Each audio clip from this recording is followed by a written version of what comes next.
In this video I show you how you can replace a power supply for your computer screen, monitor, any device, your keyboard, maybe any device that has a low voltage power supply, 12 volts to 24 volts, mostly 12 volts. In my situation here, the power supply of my computer monitor, the screen, is failing, and it's a Samsung SyncMaster 971p, 12 volts, 3 amps, the specifications positive in the middle. I did try to replace it and it does work if I replace it, but I thought why not try to repair the original power supply and see how that works.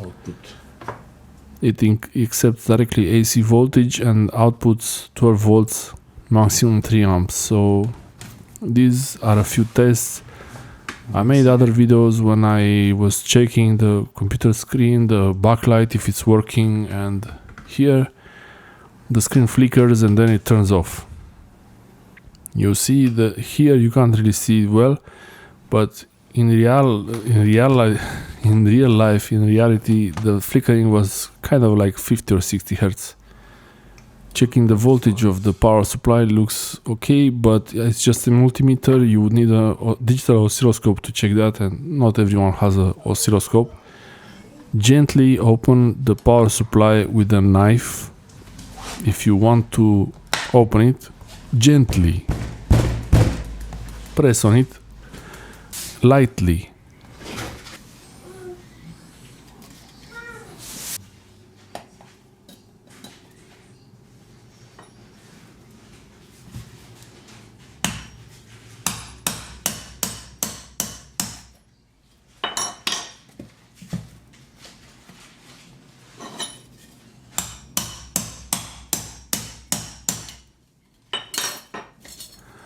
Once you're finished opening the power supply gently, you will see it really just comes out. It was held in by glue, but because you were gentle with it, it didn't break. Yeah, the important thing was the knife was on the edge between those pieces of plastic, and that's why it opened nicely like this. I have to warn you, you should not try this at home. This is just a demonstration on how I did it. This is actually dangerous. There is AC electricity here, and there is also the danger because it has a capacitor and you can get shocked. So don't try this at home. If you try this, you try it at your own risk. This is the power supply. It's always a great idea to replace a power supply and not to repair it. The power supplies, they're not really that expensive these days. In this situation here, I just wanted to see how it looks like inside and if I can repair it. I'm not saying you should try to repair it yourself. You can take it to a shop and they can look at it and tell you if it's worth it to repair, because there might be other things wrong with it that are not worth to repair.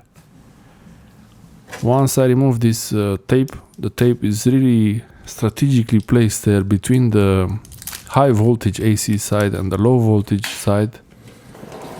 These are safety measures. For your safety, they made it like this. It's a original Samsung power supply, so I trust it's really well made, and it did last a really long time. This power supply was on for a lot of years. These two guys here. And look, capacitors. That's very good to see. It means it's an easy fix if you have the part. So you have the big capacitor. That's the smoothing capacitor from the AC side, which you really don't want to touch the terminals of that because it might be charged and you get shocked really bad. But these ones here, they're bad, and these are on the low voltage side, the output capacitors for the 12 volts voltage. Okay. Big one looks okay, yeah. nothing inflated there, nothing deformed. The small one also, that small one could also be bad in some cases, but here the only problem, volts. Yeah, it's with these two. 16 volts, 680 microfarad, and the other one the same, 680 microfarad, 680 microfarad, 16 volts.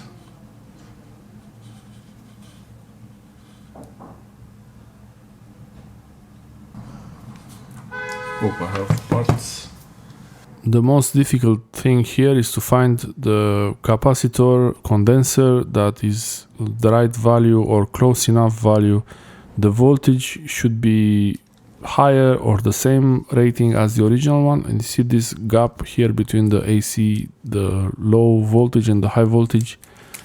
Really big gap there between the circuits, so that's the transformer side. Polarized. And 680 microfarad and 16 volts. I have some capacitors here, 16 volts.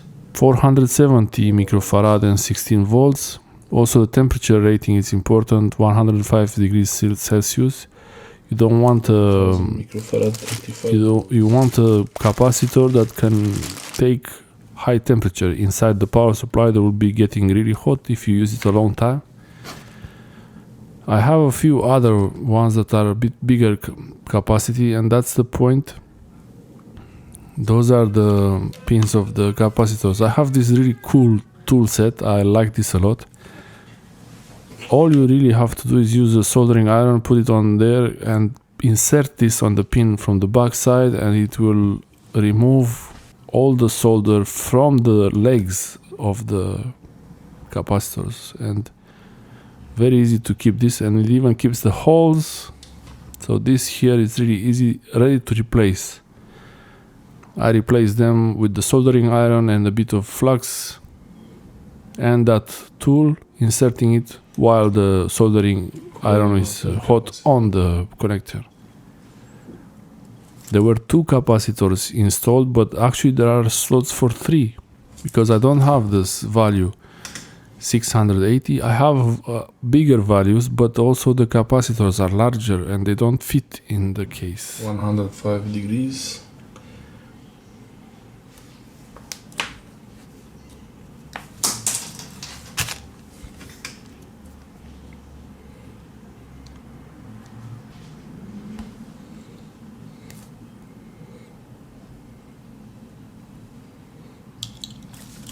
Here I was trying to see if I can install one of the larger capacitors, and it does fit in the holes, but it's really too big. I can't really close the case with it inserted there, and it's not a good idea to keep it like this. And anyway, one of these capacitors, or maybe 2, they would work, but there is a really small nice trick. Because these capacitors, they are all in parallel, they're adding up together their values. Here You can put, instead of 2, because there were 2 680, I can put 3 470. There is a slot for it. I thought about doing it right now. I realized that they are really connected there. It's on the same lines, same traces. So I soldered here 3 capacitors. It's already done. I think it's not bad soldering. It looks a bit shiny. If it's shiny, it's great. You don't want it to be dull, the soldering paste, the soldering iron. If it's shiny, it's a good contact. It was drying and it's a solid connection. 470 microfarad. 3 pieces, 470 microfarad, 16 volts. 2 680. 1360. 453. So it's 470. Very close, a bit above.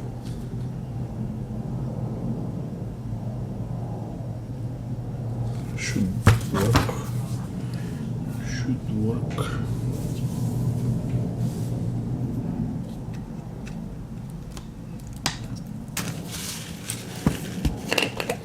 Isopropyl alcohol.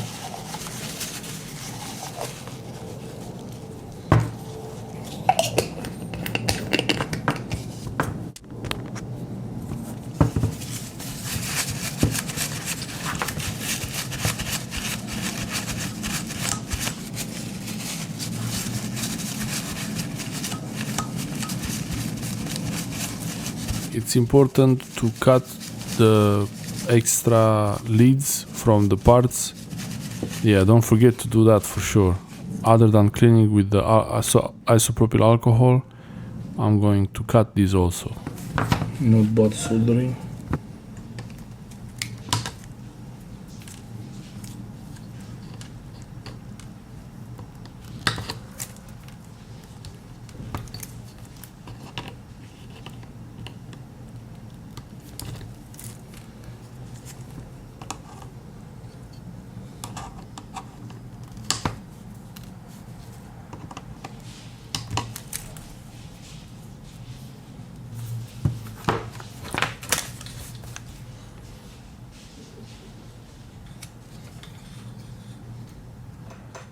It looks really good, and if I had capacitors of the same value, 680, I would put 2 capacitors and that was it. But I only had the 470 and much higher values and larger size also, and they wouldn't fit. And I'm lucky that there was a third hole for extra capacitor to match the value from 480 to 600, 470 to 680. I hope it's easy to, I mean, it's not really a problem if it's a big difference between the capacitors. This is only on the output of the power supply. Nothing else depends on these capacitors. So it won't really matter if it's a bigger value or even a smaller value. Anything you have, you could try it and see if it works. If it doesn't work, you can replace it, use another value. And the hardest part is to have the part available, and I was lucky I had a few extras available. Yeah, here I was making sure to put the tape in the same place to cover these traces, the gap between the high voltage side and the low voltage side of the transformer. Capacitors look pretty nice there. And now, yeah, the glue, I gently removed it, so yeah, I could glue it in place. The power supply could be glued with any kind of glue, really, whatever you have. Maybe not hot glue, because when it gets hot that gets softer. I chose to use tape, making sure the board and the whole assembly goes well in the case. It's really not very difficult, but it's good to take pictures of this when you remove it, especially if you are able to not to break the case. That's great, because if you break the case, then it's a bit more difficult. You could repair the case, glue it, but okay. In that case, you would have to just replace the power supply like I did in a previous video. I will link in the description about how to check the monitor for the backlight. If there is a backlight problem on your monitor when it's off, it doesn't look like it turns on, and also how to replace the power supply with a generic power supply so that you don't have to use the original one. Removing a bit of extra bits and pieces. It was really glued well. I think this was kind of ultrasonic welding, looks like. So the plastic was welded together. Write in the comment section below, how do you think this case was glued? I believe it was ultrasonic welding, or maybe some other kind of high-tech weld, because it was really strong. I had to open it a little bit more than just gently. as you saw. Yeah, so This is the power on test.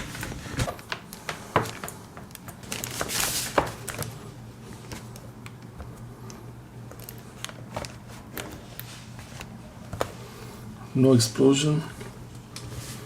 Perfect. Okay.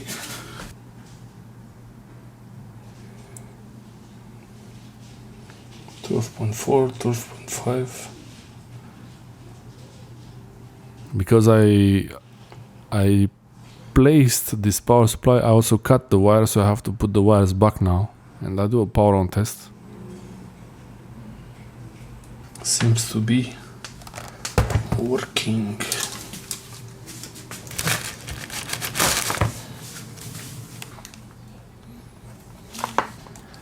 Here is when I took the connector, because it's not a usual connector, I had to cut the original power supply cable and put it on another power supply, and now I'm putting it back. Some easy soldering here, just soldering the wires together nicely and in like a nice line so it doesn't look too bad. Cleaning the contacts with isopropyl alcohol. It's nice to remove the flux paste from the wire before you put a bit of tape on it. Using electrical tape, you should use really black here because the wire is black, so it's nice to have a bit of a camouflage with this connection. I never really liked these cables that were cut and soldered back together. The only way when they look a bit nicer is when you use the heat shrink tube, but I didn't think about that here, so here it is. I mean, yeah, it goes behind the computer, so it's not really a big deal. If it is a big deal for you, a heat shrink tube would look much nicer, and it also protects better the wires inside. I used plenty of tape between the wires. It's important to have it for sure thick enough between the wires and also outside, not letting in any moisture or dust or anything. Lots of tape. Try not to cut the cable while cutting the tape. This is pretty important. Yeah, it doesn't look great, but it works. So yeah, time to test the power supply, make sure that it works. Problem is with the power supply, I didn't really glue it together, so I used the same tape on the power supply, but I put the tape on the edges, on the sides. I leave the front and back open because that's where the connectors are, and also it should have a point where it's open, not too much crowded. The thing with the temperature, the heat transfer will go through the tape fine, the same as it goes through the case. But write in the comments below if you think this tape is bad for the thermal properties of this power supply. I can always glue it. I think it looks better on the power supply, the tape, than on the wire, on the cable. Yeah, it looks like some kind of a customized power supply. It's important to test the power supply. Make sure you keep an eye on it, watch it while you use it. Make sure it doesn't get any hot, more hot than it usually gets.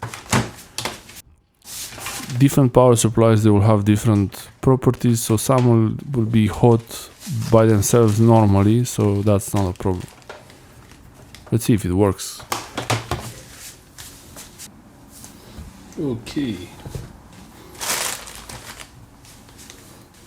It works like magic. Before, when it was sitting off for too long and I would start it, it would be flickering, and only after maybe 10 minutes it would start working. And then it got worse about after half hour, and worse and worse. Now It works great. It still works. I'm looking at it right now. It's fine.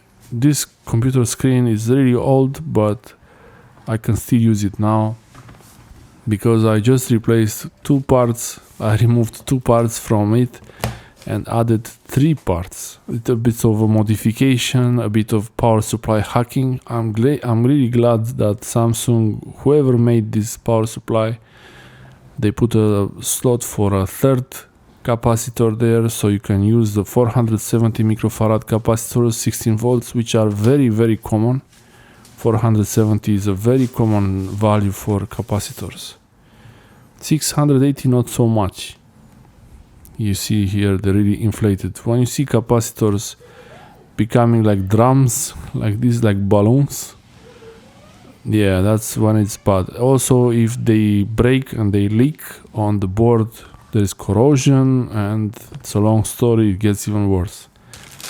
I was lucky I could replace them quick enough before they break completely. And I just had a few extra bags of capacitors just in case. They will go to the e-waste bin, and the power supply stays here. Thanks for watching.